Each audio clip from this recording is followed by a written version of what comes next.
जम्मू कश्मीर के बांदीपोरा में सुरक्षा बलों के साथ मुठभेड़ में मारे गए आतंकवादी की पहचान लश्कर-ए-तैयबा संगठन के आतंकी उमर लोन के रूप में हुई है। उमर 2018 से सक्रिय था। उसके ऊपर 10 लाख रुपए का इनाम भी था। राष्ट्रीय राइफल्स ने 3 सेक्टर के कमांडेंट ब्रिगेडियर विपुल त्यागी के मुताबिक बांदीपुरा के आरागाम इलाके में उसे पिछले कुछ समय से आतंकवादियों की हरकत की खबरें मिल रही थीं। इस इलाके में उन्होंने लगातार निगाह बनाए हुए थे। उन्होंने बताया कि गत 16 और 17 जून को उन्हें एक गुप्त सूचना मिली। इसके बाद भारतीय सेना, जम्मू कश्मीर पुलिस और सीआरपीएफ ने एक ज्वाइंट ऑपरेशन लॉन्च किया। इस ऑपरेशन के दौरान एक पार्टी को कुछ संदिग्ध हरकतें दिखाई दी। अचानक आतंकी ने फायरिंग शुरू कर दी। इस मुठभेड़ में आतंकी उमर लोन को मार गिराया गया है। उमर लोन के मारे जाने के बाद इलाके के लोग बेहद खुश भी हैं।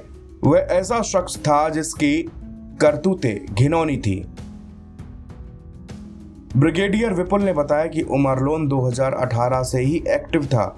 वर्तमान समय में लश्कर-ए-तैयबा से वो जुड़ा हुआ था। उमर कई आतंकी गतिविधियों जैसे नए आतंकियों की भर्ती करना, नेटवर्क चलाना, गैर कानूनी कामों में उसका नाम शामिल था।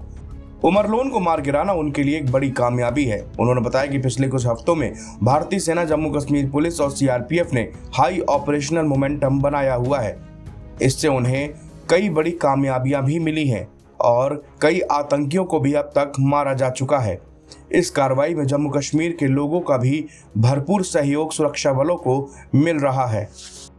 उमर लोन लश्कर और टीआरएफ से जुड़ा हुआ था। उमर लोन ने आतंकी भर्ती, OGW नेटवर्क चलाने और अवैध हत्याओं जैसे कई आतंकवादी गतिविधियों को अंजाम दिया। वह 14 सालों से घाटी में सक्रिय था और निर्दोषों को टारगेट करता था। एक कैटेगरी वाला लश्कर का आतंकी उमर लोन का मारा जाना सेना के लिए बड़ी कामयाबी है। बताया जा रहा है कि उमर लोन के शरीर पर AK-47 से सेना ने गोलियां बरसाई। उसने भी सेना के जवानों पर ताबड़तोड़ गोलियां चलाई। पोस्टमार्टम में उमर लोन के शरीर में 47 पीतल की गोलियां निकली।